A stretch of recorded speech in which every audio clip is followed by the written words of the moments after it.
वैशाली 2500 साल पहले जहां मौजूद था दुनिया का पहला लोकतंत्र, जहां की नगर बधू थी आम्रपाली, जिसके कण कण में बसती थी लोकतंत्र की आत्मा। वैशाली बिहार का एक ऐसा इलाका जिसकी सोच 2500 साल पहले वक्त से बहुत आगे थी।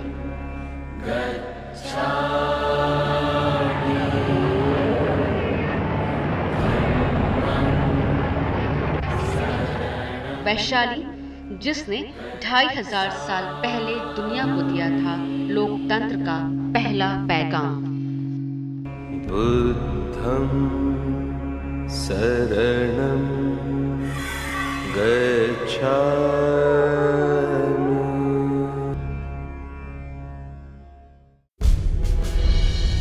विश्व का सबसे बड़ा लोकतंत्र भारत। 1947 में भारत आजाद हुआ और आजाद भारत की नींव लोकतंत्र पर रखी गई। वो लोकतंत्र जो भारत के लिए नया नहीं था, इसकी जड़ें भारत में सदियों पुरानी थीं। लोकतंत्र की आधुनिक इतिहास के अनुसार भारत में लोकतांत्रिक व्यवस्था दूसरे पश्चिमी देशों की अपेक्षा नहीं है, लेकिन इतिहास गवाह है कि पूरे विश्व को लोकतंत्र का संदेश भी भारत ने ही दिया है और लोकतंत्र को जमीन पर उतारने का श्रेय जाता है वैशाली को। रिपब्लिक नाम का शब्द, डेमोक्रेसी नाम का शब्द हमारे डिक्शनरी में था भी नहीं जब यहाँ पे गणतंत्र की स्थापना हुई। बौद्ध ग्रंथ हैं और पाली लिटरेचर है, उसमें 10 गणतंत्रों की चर्चा है, गणतांत्रिक राज्यों की, जिसमें सौभाग्य है बिहार का कि 2 गणतांत्रिक राज्य उत्तर बिहार में है। एक मिथिला, विदेह के रूप में आप जानते हैं, और दूसरा वैशाली।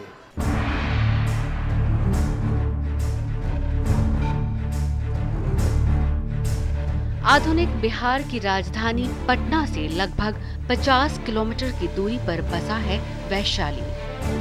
ये जगह अपने उज्जवल अतीत की स्मृतियों की गवाह रही है। वैशाली का नाम जब भी पहली बार सामने आता है तो इसकी कई छवियां आंखों के सामने गुजरने लगती हैं। वैशाली प्राचीन लिच्छवी की राजधानी और दुनिया का सबसे पहला गणतंत्र है। आज से करीब 6 शताब्दी ईसा पूर्व वज्जी और लिच्छवी के काल में यहाँ का शासक जनता की ओर से चुना जाता था।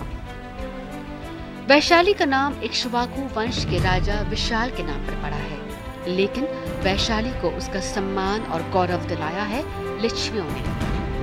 लिच्छवी बुद्धकालीन समय में बिहार में स्थित प्राचीन गणराज्यों में सबसे बड़ा और शक्तिशाली राज्य था। इस क्षेत्र में उस समय जनतांत्रिक समूहों का शासन था, जिसमें से प्रमुख थे वैशाली के लिच्छवी। लिच्छवियों के 7077 कुटुंब थे और हर एक कुटुंब का एक प्रमुख व्यक्ति गणसभा का सभासद होता था और वो गणराजन कहलाता था। इसमें कहा गया है कि 7707 राजा थे। 7707 बहुमंजिले इमारत थी। यह बड़ा खुशहाल क्षेत्र था और पॉपुलेटेड था और जनसंख्या बताई गई है 1,68,000। गणसभा हमारे आज के लोकसभा या विधानसभा का ही रूप था। जिस तरह से हमारे देश में संसद की सर्वोच्चता कायम है, उसी तरह से उस समय में गणसभा की सर्वोच्चता होती थी। ये जो गण था वैशाली का, उसमें डिफरेंट कैटेगरी के पीपुल इलेक्ट होकर के आते थे और सब का सब अपने को राजा कहता था। यानी प्रशासन में साझे जिम्मेदारी की बात है। किसी भी तरह का फैसला गणसभा में ही लिया जाता था। और वो भी बहुमत के आधार पर। उस गणसभा को चलाने के लिए कार्यवाह समिति और एक छोटी सभा थी जिसे अष्टकुलक कहा जाता था। जो वज्जी संघ के कन्फेडरेशन में जितने जगह से लोग थे यहाँ आते थे, उनका पहले अभिषेक पुष्करनी में अभिषेक हुआ करता था, फिर लोग यहाँ बैठते थे, फिर वो लोग कलेक्टिव डिसीजंस लेकर एक सभापति चुनते थे और तब वो लोग कोई भी निर्णय लिया जाता था राष्ट्र के हित में, अपने पूरे कन्फेडरेशन के हित में वो लोग कलेक्टिव डिसीजन लिया करते थे और उस पर वो सभापति जो होता था वो उस पर मुहर लगाते थे और फिर वो इम्प्लीमेंट होता था। अष्टकुलक में 8 प्रमुख गणराजन होते थे जिन्हें गणसभा के सदस्य बाकायदा मतदान करके चुनते थे। कई पुराणों में भी इस बात का जिक्र है कि चुनाव में मतपत्रों की सहायता से चुनाव होता था। गणसभा की बैठक को गण सन्निपात कहा जाता था और जहां इस सभा की बैठक होती थी उसे संस्थागार कहा जाता था। यानी जिस लोकतांत्रिक व्यवस्था का पालन हम आज कर रहे हैं वो लगभग 2500 साल पहले लोगों की ओर से अपनाई जा चुकी थी। माना जाता है कि जब किसी नए गणराजन का अभिषेक होता था तो एक बड़े समारोह का आयोजन किया जाता था और वो एक पवित्र तालाब अभिषेक पुष्करणी में स्नान करते थे जो आज भी वैशाली में मौजूद है। इतना ही नहीं, शासन प्रणाली के साथ साथ उनकी न्याय व्यवस्था भी दुरुस्त थी। उस समय न्यायाधीश हुआ करते थे जिन्हें विनिश्चय महामात्य कहते थे। किसी भी आरोपी को सजा देने के लिए उस पर मुकदमा चलता था और अगर दोष साबित हुआ तो उसे न्यायाध्यक्ष के सामने भेजा जाता था और उसके बाद अष्टकुलक के पास भेजा जाता था। यानी बिना पूरी जांच पड़ताल के किसी को भी अपराधी घोषित नहीं किया जाता था। किसी व्यक्ति तब तक दोषी नहीं माना जाता था जब तक राजा, उपराजा और सेनापति उसको दोषी न मान ले। यानी न्याय व्यवस्था में अपूर्व विश्वास था। वैशाली और गर्वित हुआ जब भगवान बुद्ध के कदम यहाँ पड़े। वैशाली को हमेशा से धर्मचारियों की नगरी कहा जाता था और अपने शिक्षक की खोज में बुद्ध यहाँ आए। लिच्छवियों के समय भगवान बुद्ध ने वैशाली का दौरा किया और यहाँ की व्यवस्था से वो काफी प्रभावित हुए। उन्होंने समय समय पर यहाँ की काफी तारीफ भी की। सर्वप्रथम जब भगवान अपने घर से निकले थे ज्ञान प्राप्ति के लिए तो वो वैशाली में ही आए थे। यहाँ के बज्जियों से, उनके विचार व्यवहार से उन्होंने अपने को प्रभावित किया। जब बंदरों ने उन्हें मधु अर्पित किया तो वो सोचे कि जब यहाँ का पशु पक्षी इतना विवेकशील है तो यहाँ के लोग कितने संभ्रांत और सभ्य होंगे। और उन्होंने कहा भी कि अगर साक्षात देवताओं का दर्शन करना है तो लिच्छवियों का दर्शन करो। ये बुद्ध की वाणी है। यहाँ पर उनके पहले गुरु अलारकला मिले जिनको पहले भगवान बुद्ध को ऐसा माना जाता है क्योंकि जैनिज्म बहुत पुराना धर्म है। उनसे पहले 24वें तीर्थंकर महावीर उस समय के हुए थे तो उनको जैनी तरीके से उनको शिक्षा दीक्षा ग्रहण यहीं पर 6 साल यहाँ रह के उनको शिक्षा दीक्षा ग्रहण हुई। उसके बाद बोधिसत्व का प्राप्ति उनको गया में हुआ, बोध गया में हुआ। फिर 2 वर्षावास उन्होंने वैशाली में बिताए हैं। अंतिम वर्षावास भी उनका वैशाली में हुआ और यहीं पर पहली बार महापरिनिर्वाण का घोषणा उन्होंने किया है। वैशाली जैन धर्म के लिए भी काफी महत्वपूर्ण है। किसी एक पहचान के दायरे में वैशाली को समेटना इतिहास के साथ नाइंसाफी तो होगी ही, ये गैर बराबरी या फिर अन्याय होगा उन शख्सियतों और धरोहरों के साथ जिनका जीवन वैशाली के साथ जुड़ा हुआ है। भगवान महावीर और भगवान बुद्ध समकक्ष ही थे और भगवान महावीर के पिताजी ने यहाँ पे उस समय 8 संघ थे। उन संघों को बना करके एक रिपब्लिक गणतंत्र की स्थापना की थी जो विश्व में प्रथम गणतंत्र होने का गौरव इस स्थान को प्राप्त हुआ। और इस वज्जी संघ के संरचना को देख करके उन्होंने अपने धर्म संघ की संरचना की। इसी के आधार पर उन्होंने अपने संघ की संरचना की। जैन धर्म के 24वें तीर्थंकर भगवान महावीर का जन्म भी वैशाली के कुंडग्राम में ही हुआ था जो आज बासो कुंड के रूप में मौजूद है। महावीर के पिता सिद्धार्थ लिच्छवी गणराज्य में एक गणराजन थे और उनकी माता त्रिशला लिच्छवी गणराज्य के महानायक चटेक की बहन थी।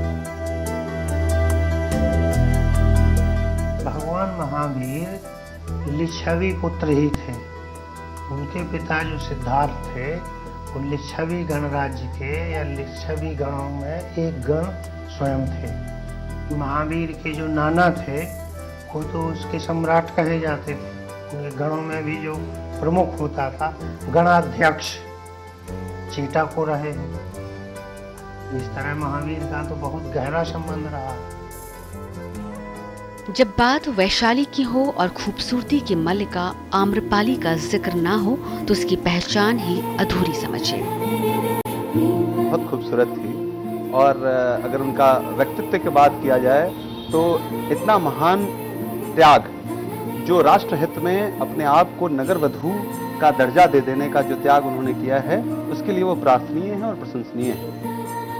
अम्बापाली यानी आम्रपाली का जन्म आम के बगीचे में हुआ था, जिससे उसे आम्रपाली कहा जाने लगा। आम्रपाली की खूबसूरती का अंदाजा इस बात से लगाया जा सकता है कि एक बार जब वो भगवान बुद्ध की शरण में जाने के लिए उनसे मिलने पहुंची तो खुद बुद्ध ने उसके सौंदर्य के प्रभाव से अपने शिष्यों को बचाने के लिए आंखें बंद करने का आदेश दे दिया था। तो आम्रपाली इतनी सुंदर थी कि भगवान बुद्ध ने जब प्रवेश मांगी तो अपने जितने भी शिष्य थे सारे लोगों को कहा कि उससे आने के पहले सब लोग अपना आंख बंद कर लेगा, सिर्फ आनंद उनका जो चेला था वही मतलब आंख खुला रखेगा और बुद्ध भगवान। तो ये आप अनुमान लगा सकते हैं कि उस जमाने में बुद्ध भगवान जैसे व्यक्ति कोई डर था कि मेरा शिष्य उसको देख के विचलित हो सकता है। समझ सकते हैं कि आम्रपाली का क्या रूप था और क्या इंपॉर्टेंस था उस जमाने में वैशाली में।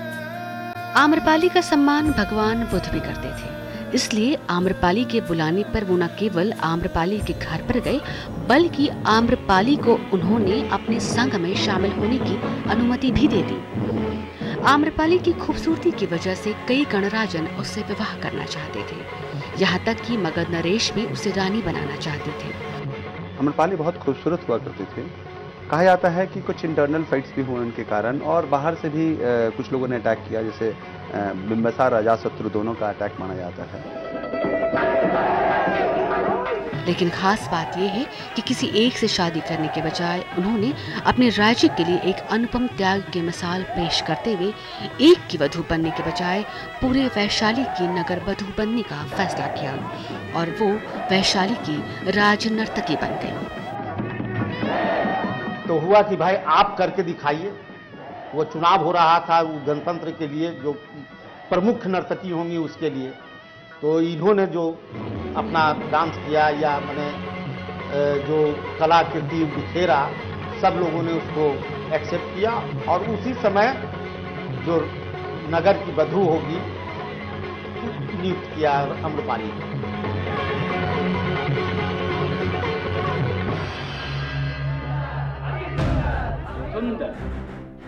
माना जाता है कि अंग्रेजों ने फूट डालो शासन करो की नीति के तहत 200 साल तक राज किया, लेकिन फूट डालकर राज करने की शुरुआत भी उसी समय से हो गई थी जब मगध नरेश अजातशत्रु ने अपने मंत्री वस्सकार को वैशाली में फूट डालने के लिए भेजा था। वस्सकार वैशाली पहुंचा और उसने लिच्छवियों से अपना दुखड़ा रोया और लिच्छवी उसकी बातों में आ गए और उन्होंने वस्सकार को शरण दे दी। बस यहीं से वैशाली गणराज्य के पतन की शुरुआत हो गई।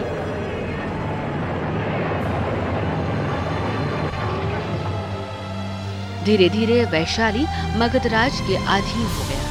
हालांकि इसके 100 सालों बाद तक भी वैशाली का महत्व बना रहा, लेकिन वैशाली ने जो गणतंत्र का अलख जगाया वो खत्म हो चुका था। लोकतंत्र की जो रोशनी थी वो बुझ चुकी थी। वैशाली आज भी दुनिया में सबसे पहला लोकतांत्रिक व्यवस्था शुरू करने वाला गणराज्य के नाम से मशहूर है और यहाँ की मिट्टी गवाह है उस दौर की जब दुनिया भर में राजतंत्र है।